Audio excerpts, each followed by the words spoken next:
for coming out on this beautiful evening. My name is Sadie Urban. I'm the events coordinator here at the Reserve. This talk is part of a year-long lecture series called the Ralph Nuzum Lecture Series. We get funding by the Kickapoo Reforestation Fund, also known as the Nuzum Grant, and also the Friends of the KVR help out with refreshments out there in the lobby. Tonight we have Dan Jackson. He's the president of the Cooley Region Audubon Society, and then also the president of the Wisconsin Dragonfly Society. So I don't know if you noticed all the dragonflies when Dan came in, but hopefully he touches on that a little bit. But we do need to keep track of attendance for grant purposes, so I'd appreciate it if each of you would sign in and pass it along. Dan? As you said, my name is Dan Jackson. A little bit about myself. I'm an avid bird watcher. I've been birding for about 20 years. My interest in birding led to an interest in wildlife photography. I started doing something called digiscoping, and if anybody's ever tried that, you know that's very frustrating. And luckily upgraded to a digital SLR camera with a 100 to 400 millimeter lens. Spent a lot of time chasing birds in the fall, winter, and spring, and during the summertime when they disperse and are in nesting mode, I started looking for a different subject for my camera. And amongst those that I found were butterflies. So that's what this is all about. So I'm going to be doing a presentation on butterflies in Wisconsin. Most of the pictures that you'll see here are mine, although there will be a few of them that I had to borrow in specific cases from other sources. First of all, butterflies are along with moths, are members of the insect order Lepidoptera, which means scaled wings. And in the world, there are 180,000 species of Lepidoptera, which makes it one of the largest orders of any kind of animal that there is. In fact, it makes up 10% of the described species of all known life forms. Of that 180,000, though, only 5% are butterflies. The majority of this is by far are the moths. Here in North America, we have 700 species of butterflies, and here in Wisconsin, 159. The diversity in the insect world is much higher close to the equator. So as you get farther and farther away, the diversity decreases, and because we're halfway between the equator and the pole, we're starting to be at that point where we don't have as much. If you go down to Texas, I believe the Texas list is more like 400, 450 species. So. First, I thought we'd talk a little bit about what's the difference between a butterfly and a moth, since they're close cousins. All of these are generalities. There are exceptions to all of these rules. Most of us know that butterflies are active during daylight, and for the most part, moths are active at night. But there are definitely exceptions to that. There are moths that only fly during the daytime, and there are many of them that fly at dusk and dawn. So anything and everything that you're seeing flying or nectaring during the day doesn't have to be a butterfly. There can be moths. One of the big clues is the antenna. Butterflies have a clubbed antenna. If you look up here, you can see kind of just a knob at the very tip. All of the butterflies that we have here in Wisconsin have that clubbed antenna, and none of the moths do. Moth antennas are much more diverse in terms of the way of their structure. Some of them are just straight stalks, and then some of them are real big feathery apparatuses like you see on this Polyphemus moth down at the bottom. Butterflies, typically when they're at rest, they hold their wings together directly over their back. When moths are at rest, they'll be holding them flat or tucked into the sides of their body. So that's it. And then finally, moths, many moths, when they go into the pupal stage, they go into a chrysalis or into a cocoon. Basically, their pupa is within a structure that protects it. In the case of butterflies, that's not true. They don't have a cocoon around that pupa. So it's typically called a chrysalis rather than a cocoon. Spend just a couple minutes looking at butterfly anatomy. I don't want to get too carried away here. You can see there's a lot of terms on there. That's not the point of this. What the point is there are some important terms. If you start getting into the world of butterflies and trying to get excited about it and and identify what you're seeing, oftentimes they'll be talking about the coloration on the upper wing, the underwing, the forewing, the rear wing. Basically, if you're looking at a book, run into a term that you don't know, there are usually diagrams like this in the front of the book that you can use as a reference for that. But it's definitely something that as you get more and more excited, you're going to want to learn more and more about what those terms are so that you don't have to do that. The huge thing, as I said, butterflies are insects. So in the case of the adult, they do have 3 body parts. They've got the head, the thorax, and the abdomen. On the head, the principal features that we see are these, the 2 really long antennae, really big compound eyes, and then the proboscis, which is basically a hollow tube. It's like a tongue, but it's hollow, that they use to suck up nectar and other foods, liquid food sources. The antennas of butterflies are pretty amazing. Parts of their anatomy. They can have multiple functions depending on the species. In all species, the antennae are actually almost like, yes, they facilitate their sense of something equivalent to our sense of smell. They can detect chemicals like the pheromones of the opposite sex. They can detect the scent or the chemical signatures of their host plants and other things like that. But in addition to that, in some of the migratory species like monarchs, they actually are the compass or the directional finding device that they use to migrate. It's actually detects the sun and uses polarized light to allow them to determine what the direction is, and that's how they that's the device that they use to figure out where to go in terms of migration. So a pretty amazing structure, that they use for a lot of different purposes. The thorax in the middle, that's the power center of the animal. That's where the legs are attached and the wings. Like other insects, they've got 2 pairs of wings and 3 pairs of legs. And you're going to see some interesting pictures later of a family of butterflies where the 3 pairs of legs aren't obvious. You'll only really see 2. And I'll talk about that in a little bit. And then finally we have the abdomen, which is the back end of the animal. It's divided into 10 segments, and the abdomen is full of all of the main systems of this group of animals. So it's got the respiratory system, the digestive system, the reproductive system, all packed into there. One really interesting feature, butterflies, and a lot of insects for that matter, when they breathe, they don't breathe through their, we kind of think of the whole world from our own eyes. We breathe through our mouths. Insects have little holes along the side of their abdomen that sometimes you can see if you get really close to them, called spiracles, and they actually draw the air into the respiratory system through those holes. So that's another feature of the abdomen of a butterfly. I'd like to now talk a little bit about their life cycle.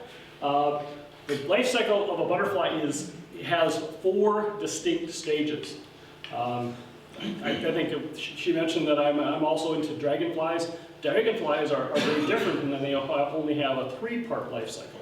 But in the case of butterflies, there are definitely 4 parts. First you have the eggs, the egg, then the nymph or the caterpillar, finally the pupal stage, and then finally the flying adult. In the case of the eggs, the egg of a butterfly has to be laid either on or very near the host plant that's going to be used by its caterpillars.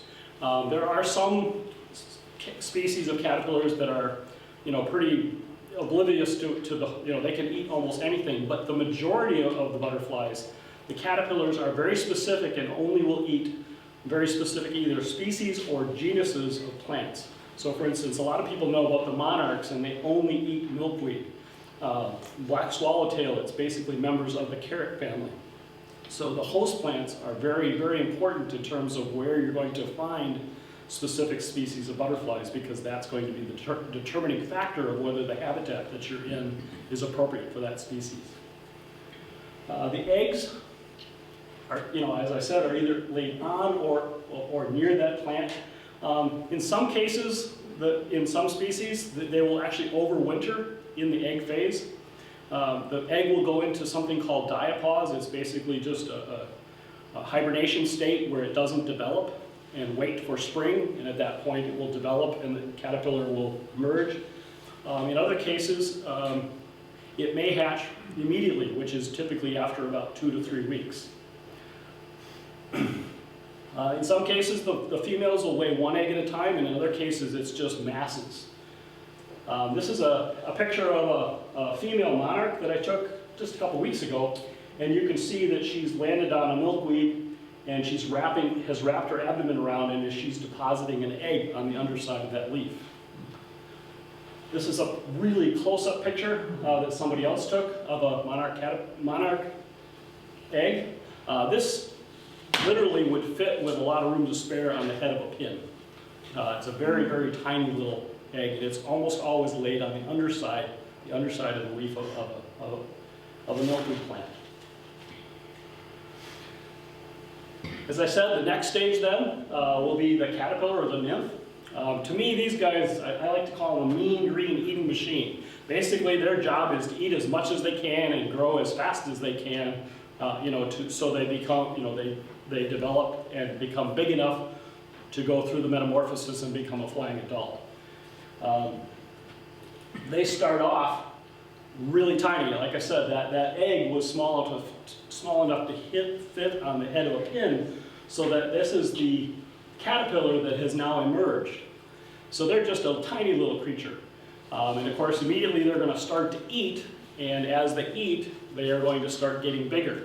Unfortunately, but their skin will only expand to a certain degree. And after that point, what they literally have to do is molt their skin and start over again. And each time they molt, it allows them to get a little bit bigger. And they go in the time between those molts that's called an instar. And it can take from 12 to 17 instars for that to reach its full size. Here's some examples of some different caterpillars. This is one a lot of people probably recognize. This is a monarch butterfly caterpillar. Again, the host plants are the various milkweeds. This one is a black swallowtail, and you can see it's on wild person, exactly. Member of the carrot family. So so that's one good thing. They'll eat something that we all love to hate. But another just absolutely gorgeous caterpillar with lots of really cool colors. And then this one happens to be a moth caterpillar, but quite different, with lots of hair. Once they've reached the terminal size, the next stage that they have to go through is to go into a pupal stage where they'll go through a metamorphosis from a caterpillar to the flying adult. When they've reached that terminal size, basically what they'll do is they'll crawl and find a hidden spot and then attach themselves on the bottom side of the leaf or other structure, and then they'll start off by just hanging there. And eventually, when they're ready, they'll split open the skin on the back right behind the head, and basically shed that skin, and what comes out will be the chrysalis. In some cases, with some species like the monarch, they'll go through, how long did it take yours to go through the chrysalis stage? 2 weeks. About 2 weeks. So some species like the monarch, that happens immediately. In other species, once again, they'll go through the winter in the chrysalis stage. So it'll go through a stage of diapause in the chrysalis. As they develop in the chrysalis, eventually you'll start seeing, especially in the case of a monarch that has a relatively clear skin on that chrysalis, you'll see the adult actually develop. And here you can actually see the wings of the adult that's getting ready to emerge. When they're ready, once again, they'll break open that skin and they'll crawl out. And you can see that their wings are all folded together and scrunched in there. So when they get out, they're going to do something very similar to a dragonfly, and basically they'll have to blow themselves up. So they'll pump hemoglyph into their wings and use hydraulic pressure to extend those wings to their full size. And then they'll suck in air and actually extend their body out to its full size. And then at that point, they're basically ready to go. They'll have to sit there for a while and harden because their exoskeleton is very soft. And then once that's hard enough, they are now a fully flighted, adult butterfly, and they're off and on the way.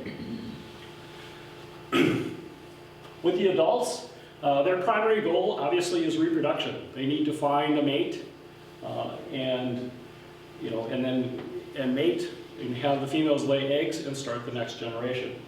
For the most part, an adult butterfly is a relatively short-lived creature with a lifespan of about 2 weeks. The exception to that are the migrants, like the monarch, the red admiral, some of those, as well as some other species that will actually overwinter as a flying adult. And we've got some of those that live around here. The commas, some of the brushwoods like the commas and the question marks, the mourning cloaks. There are some species that will actually overwinter as a flying adult. And the way they do that is they actually have, their hemoglyph actually has an antifreeze component in it. So if they need to get themselves into a hidden location, but they can actually survive temperatures, below freezing and still survive. They don't freeze solid. There's enough, antifreeze component in their body that it actually allows their body not to be destroyed by the freezing conditions. In the case of monarchs, though, they take off and fly south, and we're starting to see that, or that's going to be happening here real shortly.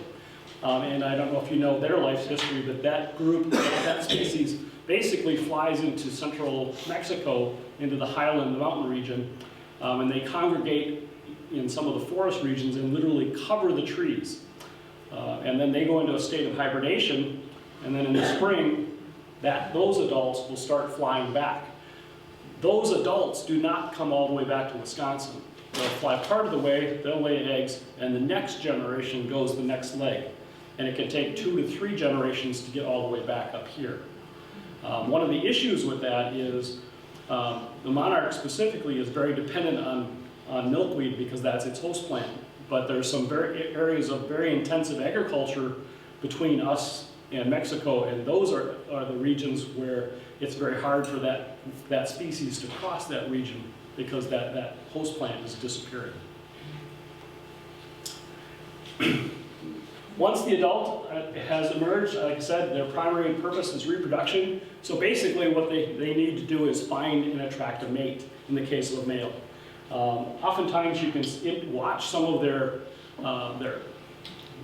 watch them. The males will do something called hilltopping. They'll often congregate on the tops of ridges where the wind will bring females to them.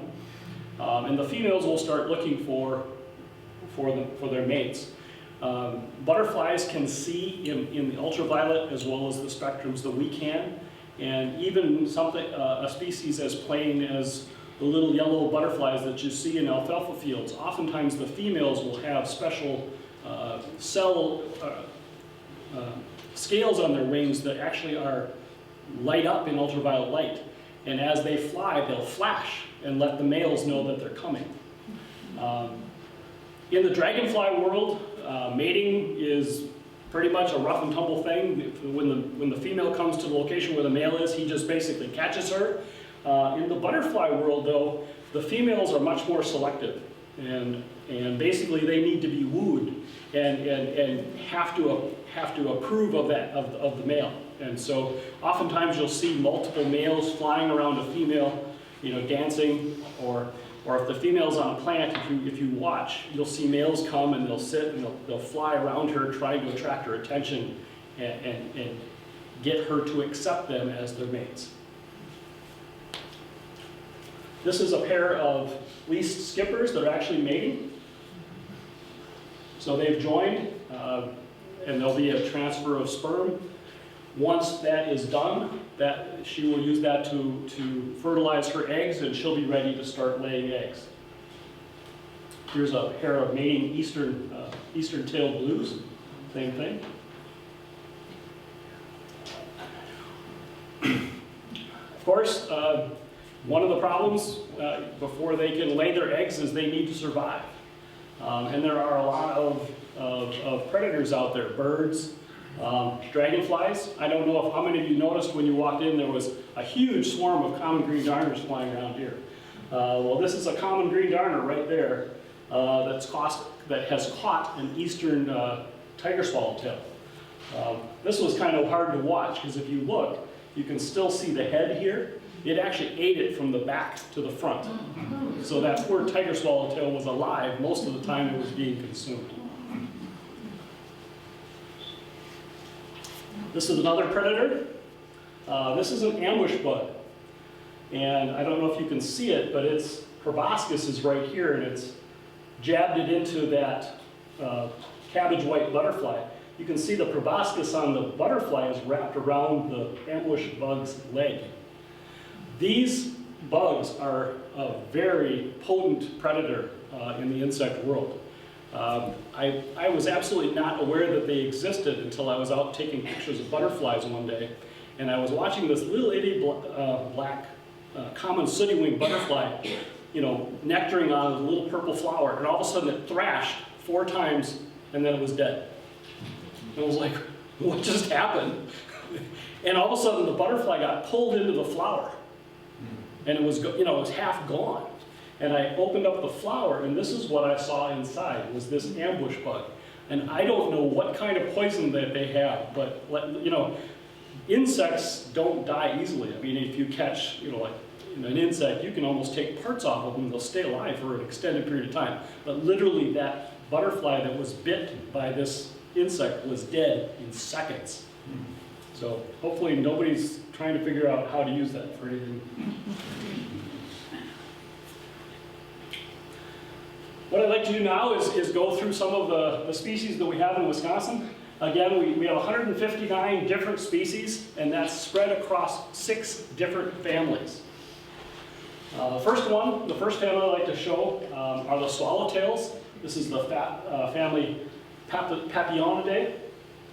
We have 7 species in Wisconsin, and these are some of the most spectacular butterflies that we have in the state. They're some of the biggest and most showy butterflies that we have. Some of them are very common, which is great because we get to see them regularly. And then there are 2 or 3 species in this group that are extremely rare. And unfortunately, I haven't seen those at all myself, so I'm still working on that.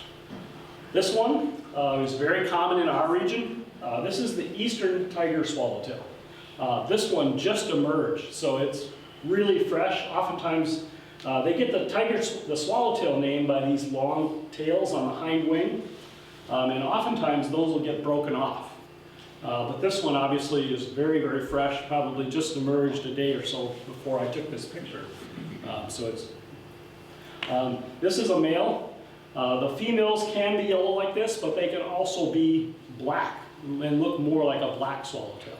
I don't have an example right here, but the males are always yellow. The females can be either yellow or black. This is actually a true black swallowtail, and I can tell that because it has 2 rows of yellow spots and then the blue. If this was a female tiger swallowtail, this upper row of yellow spots wouldn't be there. And oftentimes you can kind of see these black markings. Oftentimes, even on the female, even though it's black, you can see kind of a hint of that shadow present on the female. And then the largest butterfly that we have in the state is the giant swallowtail. And these guys fly basically from May through August. I think I saw one as all 3 of these species I've seen in the last 2 weeks. So they've got a pretty extended flight season. Basically, they have multiple generations through the summer, so that they're emerging at different times. Second family I thought we'd talk about are the whites and sulfurs, the family Periidae. They have 2 subfamilies, and as obviously as that sounds, it's the whites and the sulfurs. We have 18 species here in Wisconsin. These guys are medium-sized. They're about that big for the most part. And some of these are probably the most common species of butterflies that we'll have in the state. And I'm sure if you have a garden, you probably love to hate these guys. This is a cabbage white. Up close and personal like this, it's a really pretty little butterfly, but if you have a garden, especially with cabbage and things like that, you definitely don't appreciate them because they lay their eggs on that, and obviously the caterpillars eat them for you. This is a really cool little, one of the whites. This is an Olympia marble. We're not lucky enough to have those right here in Vernon County, but they're relatively close by. If you go up into Jackson County, into the Glacial Lake, Wisconsin area, the sand forest areas, these guys are relatively common very early in the spring. And this doesn't really give, you see these really neat marbled patterns on the hind wings, but that is actually literally shiny. It's really spectacular. This is a relatively uncommon white that strays into this area a little bit from the south. I have seen them in Vernon County and La Crosse County, and this is the checkered white, and it gets that, from this checkered appearance on the top, on the upper side of its wings. The sulfurs, the other suborder or subfamily, probably the most common one that we have. This is a clouded sulfur. This is a species that's, the host plants are alfalfa and the clovers. So if you drive past an alfalfa field, sometimes you'll see literally a cloud of these guys over the field. This has a little bit of a black pattern on the upper side of this wing, but it's basically all yellow, where its cousin, the orange sulfur, looks very similar underneath, but you can kind of see a hint of orange here on the upper wing. And if you see the upper side, it's really a bright orange. Same general food plants, so you'll see them mixed together in alfalfa fields. This little guy lives up to its name. It's the dainty sulfur. I haven't seen them out in this section of the county. I see them more right along the Mississippi River. This guy is about the size of my thumbnail. So typically see it in August and September. They're starting to appear right now. But just a cute little, tiny little butterfly. Another family, the gossamer wings. This has 4 different subfamilies and 33 species. These guys are mostly very small. Some of them are common, but most of them are on the other end of the spectrum. This guy is a really neat butterfly. This is a harvester. This one is the only butterfly that we have in Wisconsin where the larva does not eat plants. The larva of this species is actually predatory and eats aphids of a specific species. I just discovered this species in Vernon County about 2 weeks ago. I live in rural Chaseburg, and I was outside working and sat down to take a break, and I had one come and land on my hand. So that's pretty cool. But it's a gorgeous little butterfly. Another subfamily of the gossamer wings. This are the coppers. We definitely have the next 2 species right here in Vernon County. I've seen them both here. This is the American copper. This one again is about the size of my thumbnail, so it's a relatively small. Most of the coppers look a lot alike. So they kind of gray on the hind wing, a little bit of orange showing on the forewing. This one is a larger cousin. This is the bronze copper. And if you get, you don't really typically get a look at a butterfly quite like these pictures, because I'm shooting a 400mm lens and at about 4 feet. So you get a lot more detail here than you'll ever see unless you get really lucky. But it can be really spectacular to look at this, because I don't know if you realize, I never used to realize how hairy butterflies are. I mean, it's just tremendous how much hair and all the scales, and just they're absolutely spectacular little creatures. This is the upper side of that species, the bronze copper, and hence the name, because it's got the bronze color on the upper side of the wings.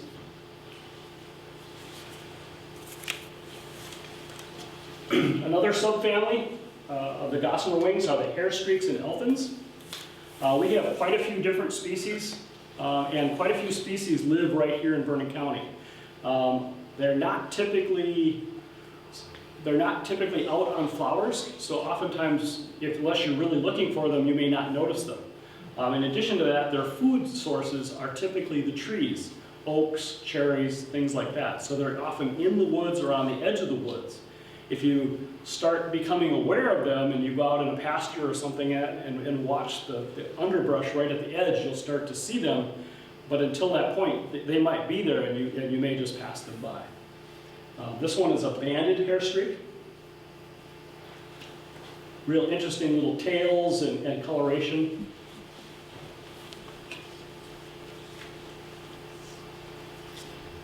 This is the gray hair streak. I spotted this on a sand prairie at Stoddard.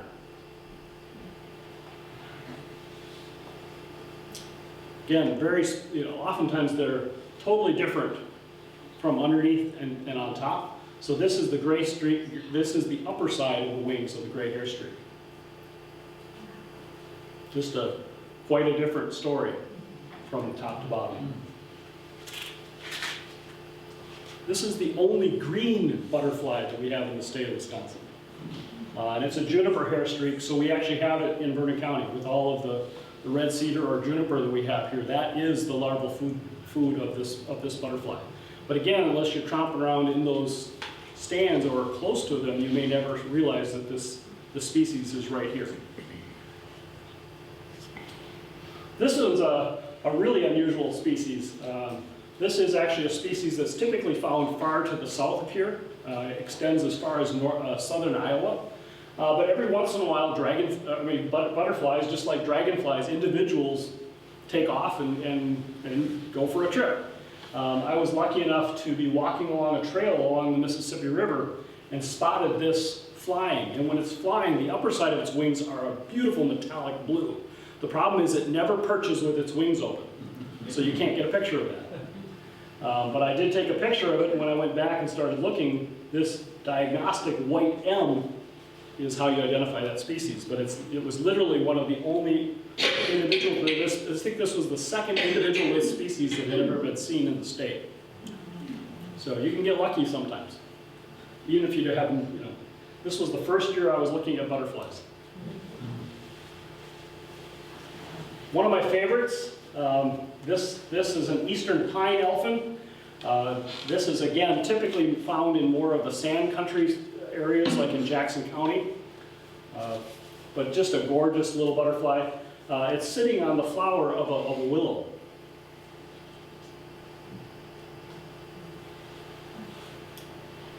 And a cousin, the hoary elfin. Just to show you how small that is, those are grains of sand. But it's sitting on the sand.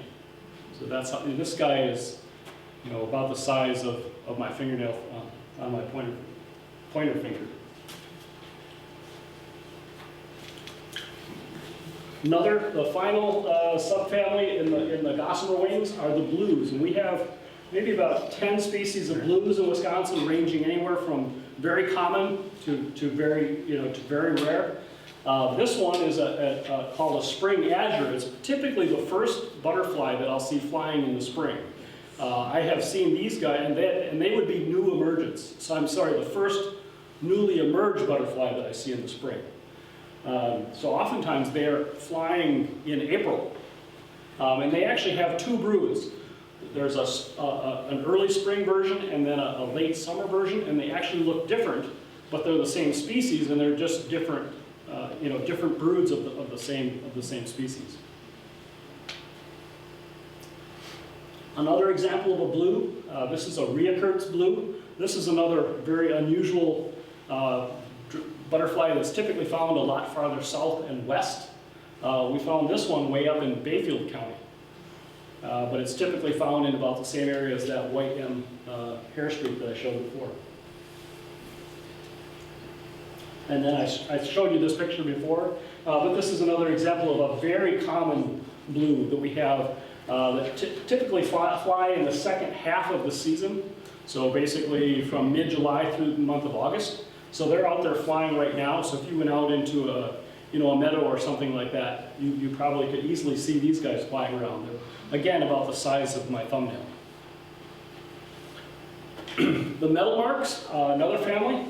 This is a family that literally has only one species in our state, and this one is our only federally endangered species of butterfly that we have here.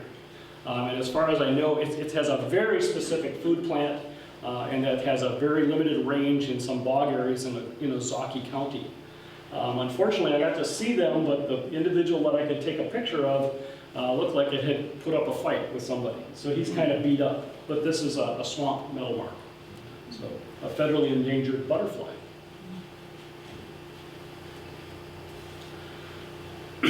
Next family I wanted to show, these are the brushfoots.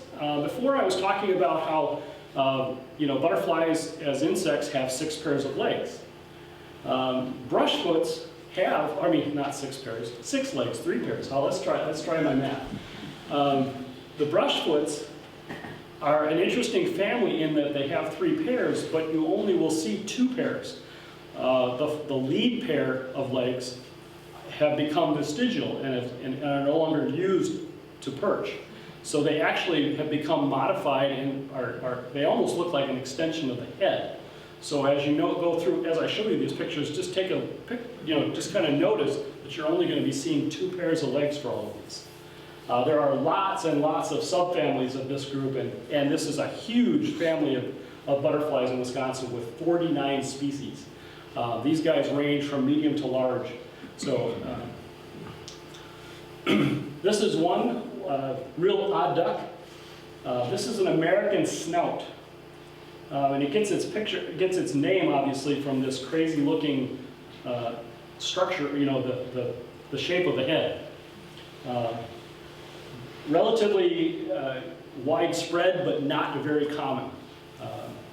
I've only seen it a few times, and there was one year where they were everywhere. Got to see them in several different counties. Unfortunately, didn't get a picture of the top of this one because it's a beautiful orange pattern. The fritillaries, I'm guessing if you've been out and about in the reserve, especially in the last month, you've probably seen really big orange butterflies, and those are the fritillaries. This is an Aphrodite. This is a more northern species, but most of the fritillaries look very similar and can be very difficult to separate. This one is an Atlantis fritillary, also more northern, more of a bog species. And the species that we typically find here is this one. It's the Great Spangled Fritillary. It's about that big. Oftentimes I'll see them on big showy flowers like the thistles and things like that with big flowers. These guys really like to land on that because it's a big butterfly. Another subfamily, these are the true brushfoots, and here I can show you that. There's one pair, here's the back pair of legs, here's the front pair of legs, that one and that one, and you can see this is actually another leg. So that's the 3rd leg on this side. This is an American lady, pretty spectacular looking butterfly if you get to see it when it's at rest, and also very spectacular if you get to see it with its wings spread. This is typically a species that you'll find in meadow areas. I do a lot of surveying of dragonflies in some of the sand prairies on the Mississippi, and this is a very common species that I see pretty regularly. This is a red admiral, another brushfoot. This is a migratory. They don't actually overwinter here, but they'll migrate in the spring, and then they move back to the south. So you'll see them pretty early in the spring, and you're seeing them right now, and you'll be seeing them leaving as well. They don't go as far as the monarchs. Another gorgeous brushfoot. This is the common buckeye. Really neat eye spots. This is a gray comma. Commas, I think I mentioned before, are one of those species that will literally overwinter as a flying adult.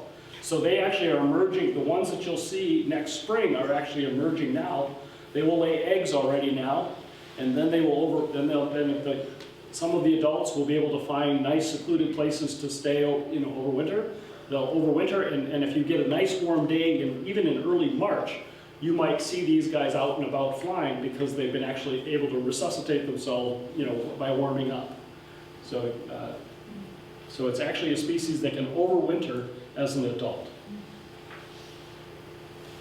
This is the question mark, and it gets its name from this little mark. This one has both a top, it looks like a question mark a little bit. The comma only has half of that. The commas, there are several species of commas. Another spectacular brushfoot. This is the Milbert's tortoiseshell.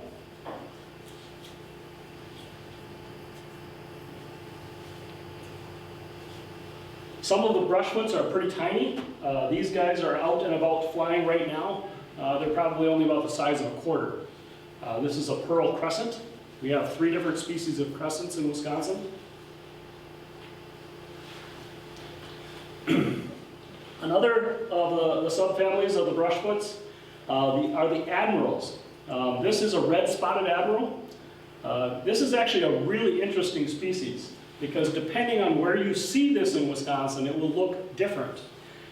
Here in the southern half of the state, we typically see this form or a form that's even darker, that may not even have any of this kind of light coloring on the back, on the hind wings. As you head north, it will look like this, and it will have these beautiful bright white, and it used to be considered a separate species. It's called the white admiral. It's actually the same species, but the color morphs have developed over time to take advantage of its appearance relative to another species. Here in the south, we're at the very northern limit of the range of the pipevine swallowtail. And a pipevine swallowtail, a lot like a monarch, has the caterpillars eat host plants that build up chemicals in them that are very bitter and bad tasting to birds. So if a bird ever grabs a pipevine swallowtail, it quickly learns it never wants to do that again. Well, pipevine swallowtails are dark blue. So basically, where the ranges overlap, over time, this darker morph has had a competitive advantage and therefore has become more prominent. But as you extend to the northern part of the species range, that advantage doesn't help anymore. So what happens is the majority of the population looks like this.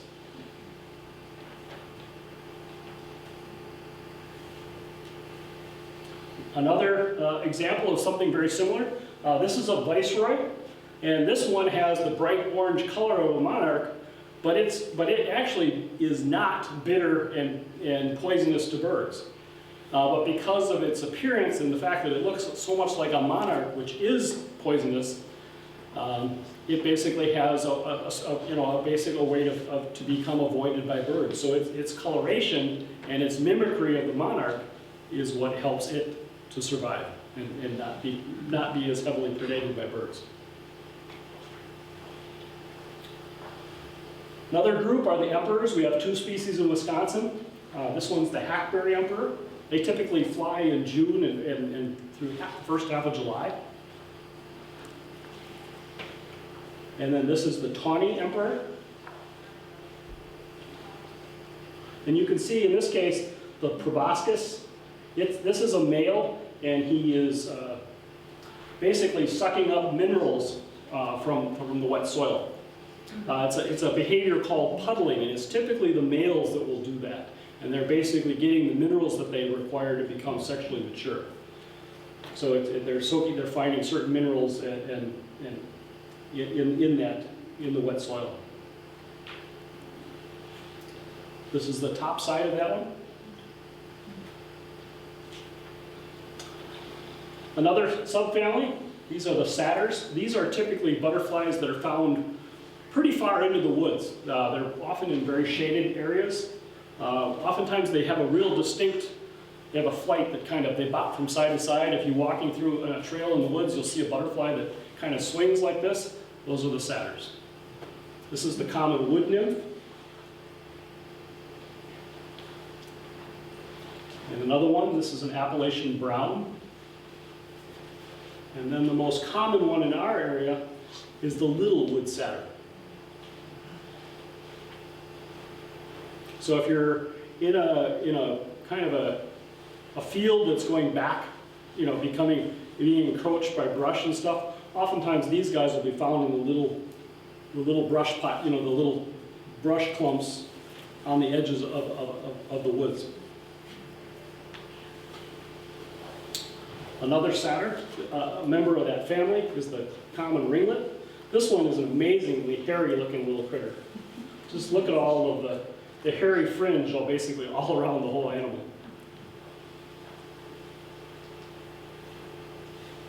And then this one is a Chrysalis arctic. This is a very northern satyr from the northern part of the state. This one is another one of those that looks absolutely totally different from the top and bottom. When this thing is flying, it looks like it's bright orange. And it's really easy to watch it, and then it lands and it disappears. And that's because it's so well camouflaged, it lands on the sand and it's just gone. And then our good friend the monarch. And then finally, the last family that we have are the skippers. Again, this is another huge family. There are 50 species, 3 subfamilies. Most of these guys are very small. Most of them fairly common, but they're with a few exceptions. The first subfamily are the spread wings, and this is a very distinctive kind of body shape, or they almost look like a half circle. Most of them being very dark brown like that. Oftentimes with little clear cells in the forewings that you can use to help identify them. This is a juvenile's dusky wing, which is very common in Vernon County, typically in June.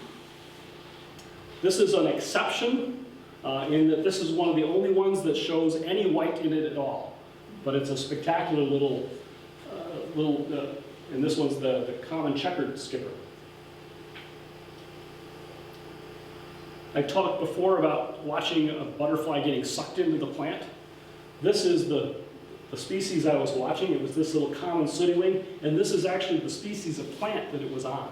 So that ambush bug was in between flowers on that kind of flower right there.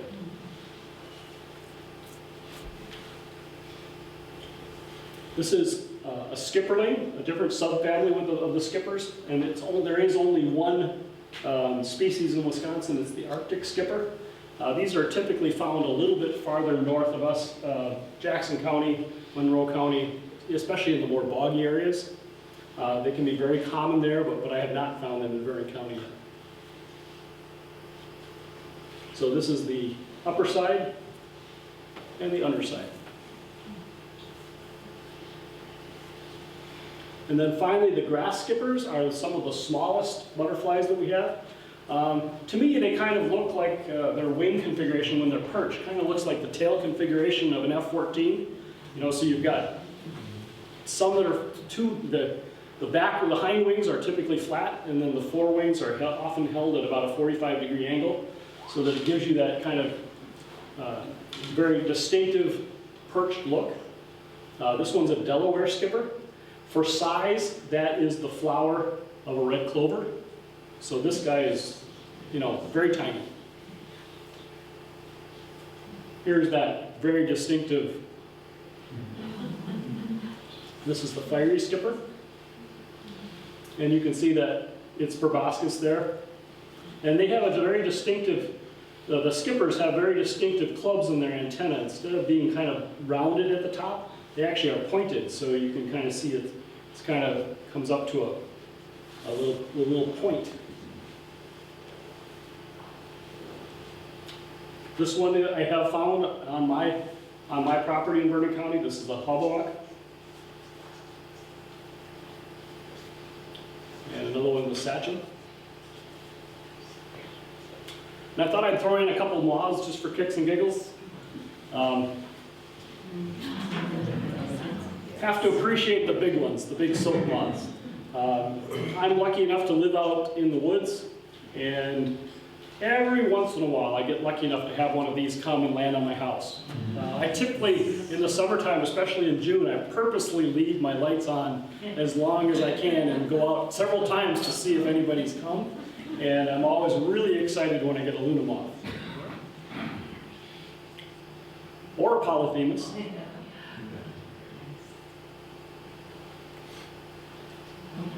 Talked before how some moths actually are day flyers, and these are two examples. These are the clear wings. They're actually a member of the Sphinx family of moths.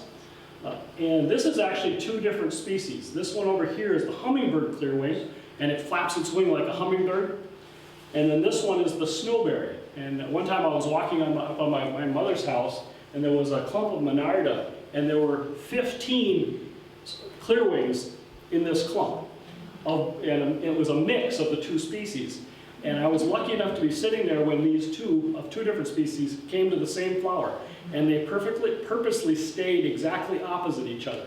So they started like this, and they started going around and around and around. And I was hoping that we would get to this point. So I just sat there and waited. And as soon as they got close, you know, my camera's set on automatic mode. It just, and I was able to get one shot where they were perfectly perpendicular and perfectly in focus.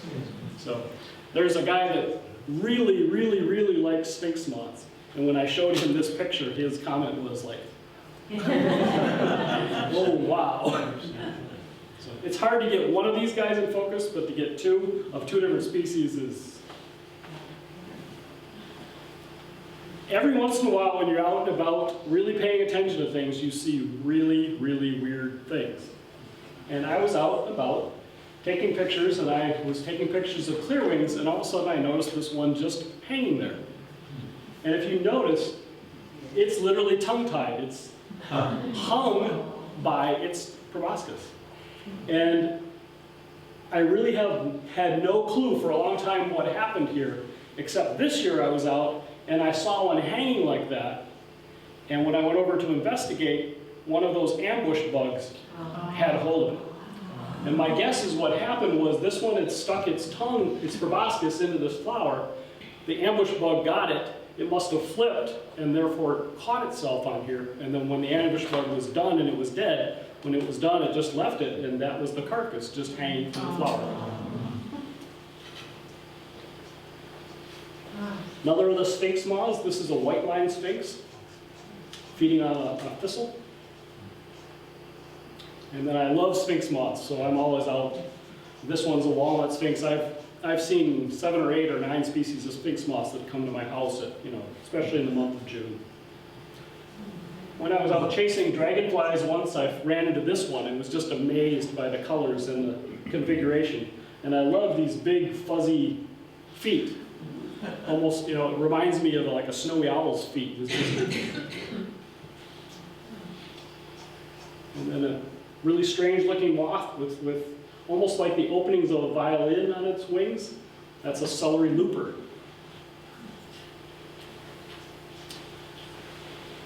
Anyway, if you're interested, what are some ideas? First of all, there's lots of field guides. I've got 4 different ones up there if anybody wants to take a look at them.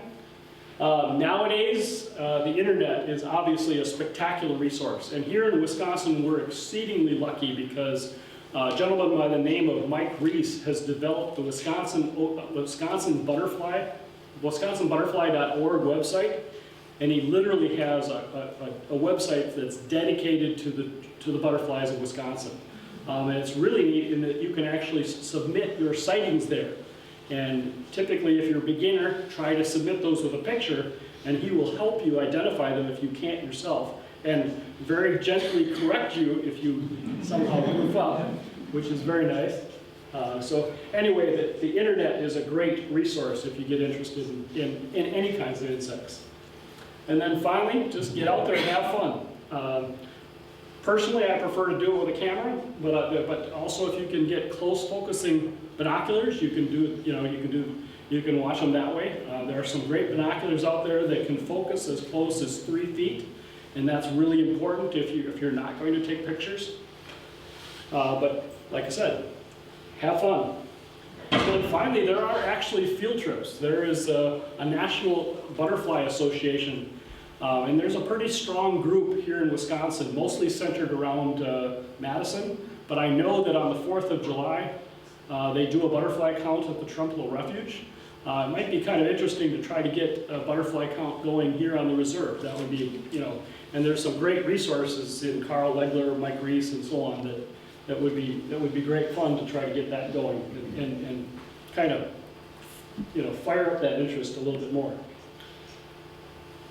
Here, like I said, are a couple of the different field guides.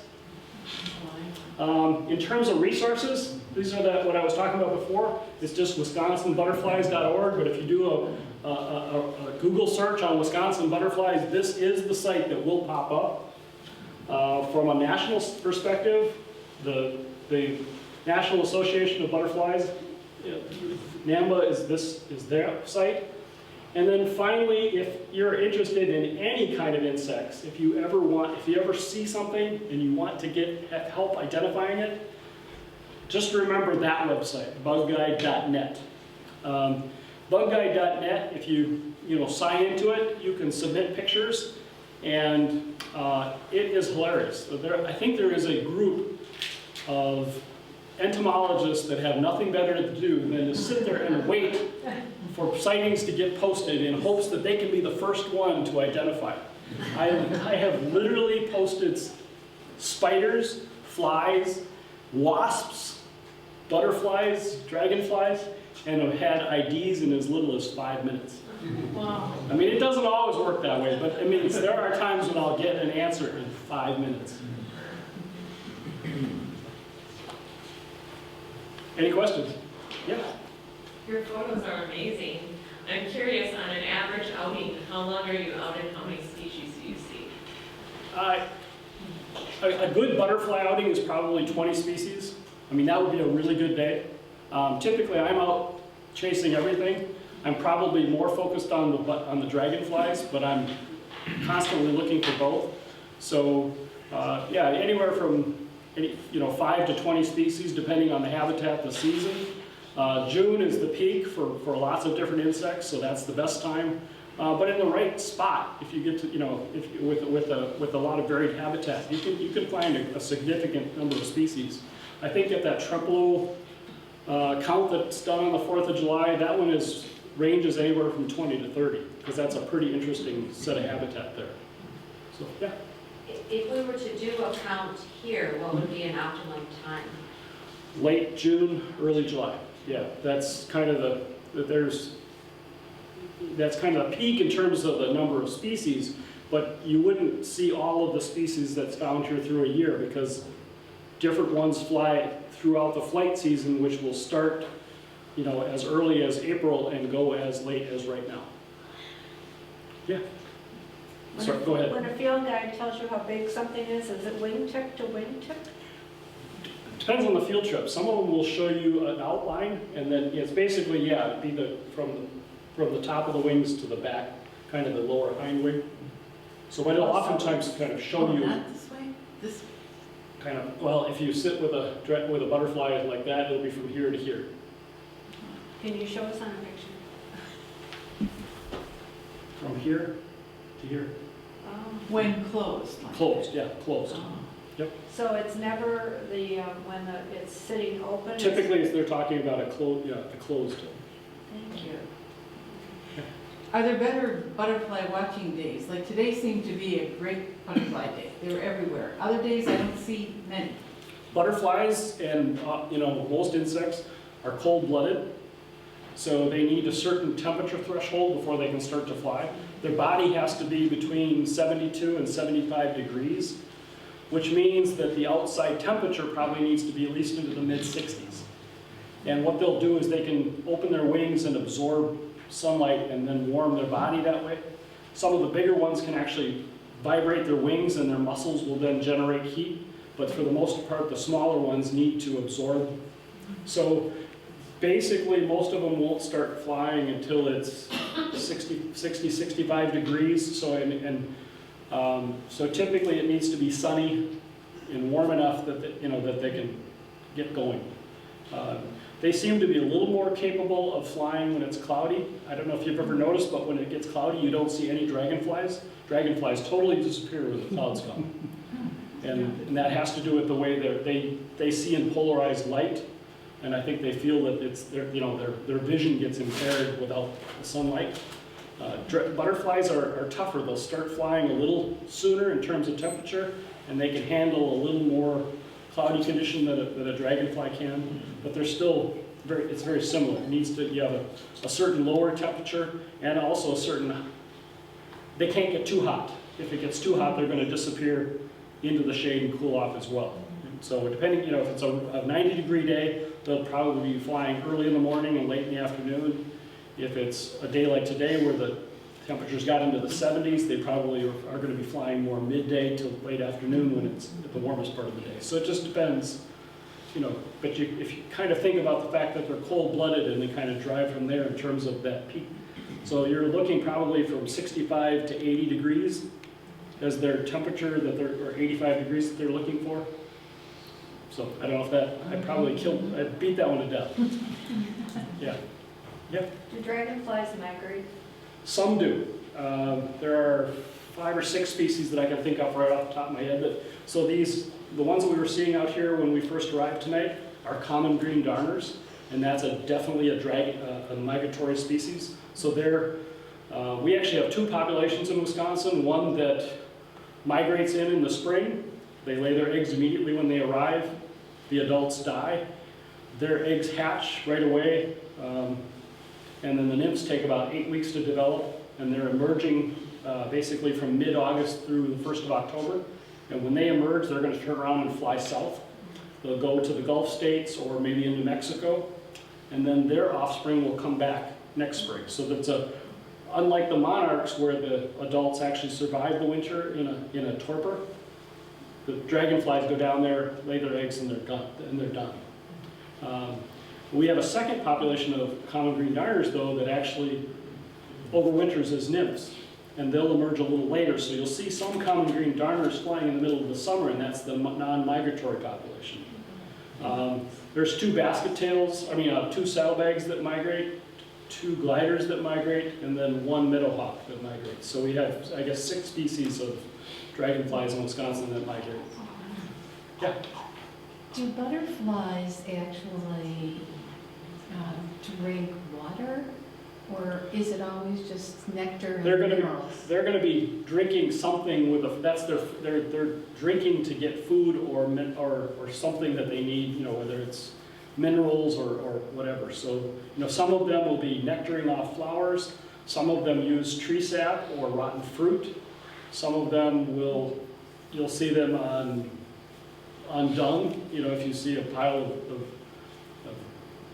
dung of some sort, you'll often see butterflies on it, pulling nutrients out of that.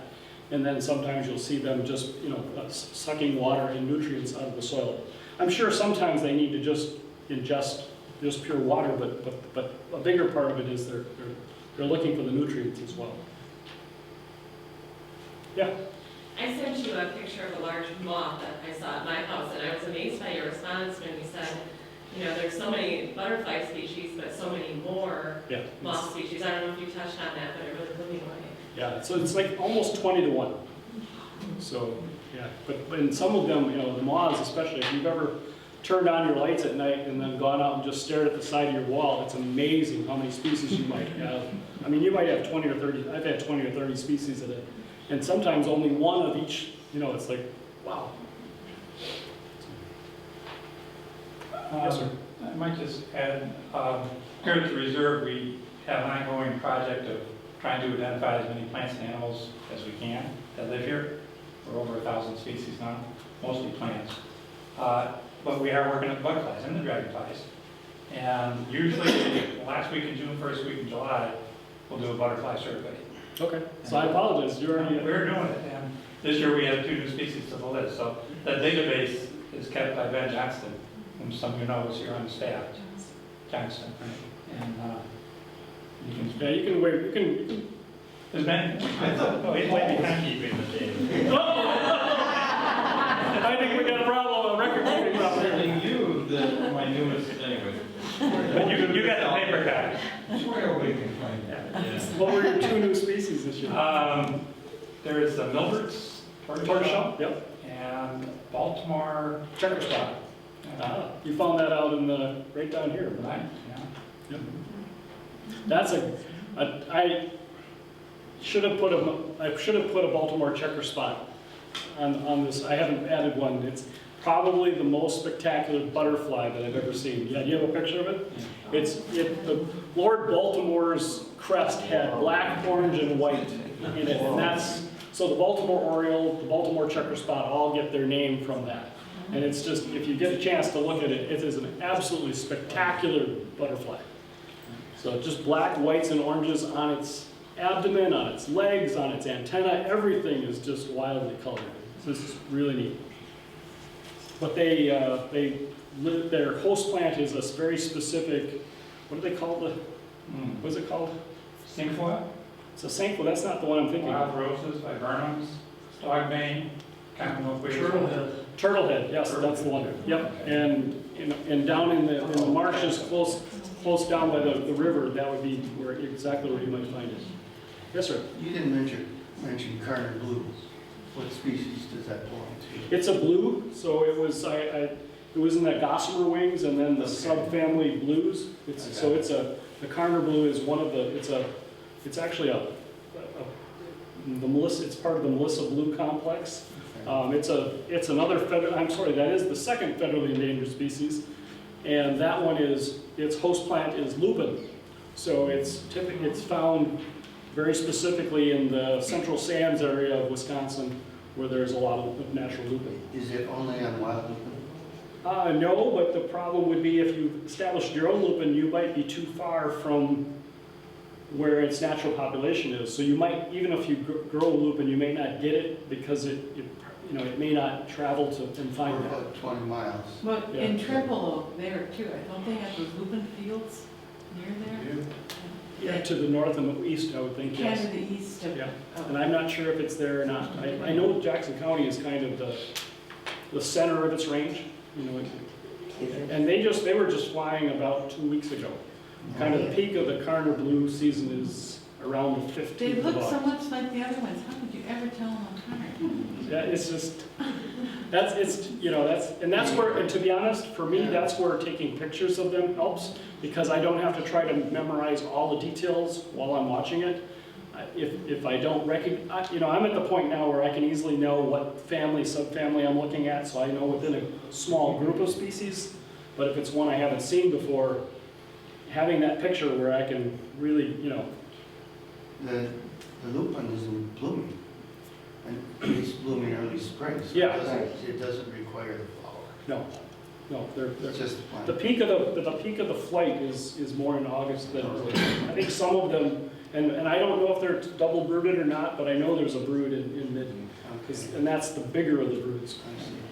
I think a little bit closer, parts of Fort McCoy. Sure, yeah, because it's that sandy area where the lupin likes, yeah. Are the dragonflies interested in lupin? And I'll tell you why we established a lupin field when we lived in Crawford County, on the river, Mississippi River. We had so many dragonflies, it was unbelievable, and we thought it was our field. Basically, dragonflies, what you're seeing there is when dragonflies first emerge, the juveniles disperse and they fly away from water because the adults are at water, and if they stayed there, they're going to have to fight just to fly. And so they're not ready to mate yet, so what they do is they actually disperse and spread out. And they typically go into the uplands, and especially, really thick, dense, field, like prairie lands and fields like that there's a lot of great perchers there. They can fly at night. They'll actually land down into those grasses to spend the night. But there's also a lot of other flying insects there for food. So those are the kind of places, and at that stage, that they're the easiest to see and easiest to find and easiest to approach, because they're basically thinking about food and not in mating mode yet. But then once they become sexually mature, then they typically head back to water, and then all of a sudden they'll be gone. But I do a lot of my dragonfly searching and surveying actually away from water, and taking advantage of that because the numbers are higher. Oftentimes they're more approachable. If they've caught something big and are chewing on it, they're not paying as close attention, and they'll oftentimes you'll get closer, and plus you get a picture of them chomping on something, which is can be more spectacular or gruesome or whatever. Did you touch base on what was happening with the dragonflies out here? A little bit, yeah. Oh, you did? Okay. Yeah. So what preys on the dragonflies? Birds? Birds, yeah. Both under the water as nymphs and as flying adults, dragonflies are pretty much the top of the food chain for their size. I mean, a nymph under the water will eat anything its size and smaller, including tadpoles, minnows, other insects, you name it. And then once they fly, basically a flying dragonfly will take on any prey, again, its size and smaller. Although some of them will prefer, different sizes. But there are some big dragonflies that will literally take on other dragonflies as big or bigger than they are. In fact, I've actually seen a picture of a dragon hunter that has caught and has taken a hummingbird to the ground. So, and it's, it literally, yeah, so they're ferocious for their size. But basically the things that will eat dragonflies, spiders will get them in certain cases if they can capture them. But otherwise, birds are easily the biggest predators. And that's especially true when they're first emerging, because when they take their first flight, their skeleton is still kind of soft. And so they're weak, much weaker flyers. They don't have, they're much more fluttery, a little slower. I've gone out to ponds when there's big mass emergences going on, and the whole pond will be ringed by a flock of cedar waxwings. And every dragonfly that takes off has to fly the gamut and try to get through that flock. And it's so. I remember somebody was asking me what was going on. They had walked out on one of the dike roads in Myrick Marsh, and the trail was literally paved in dragonfly wings. And that was what was happening, was the dragonflies were emerging, the kingbirds were catching them, and they eat everything with the wings, and so all these beautiful shiny wings were laying on the trail. This might be a good spot to stop. I'd like to thank Dan for a very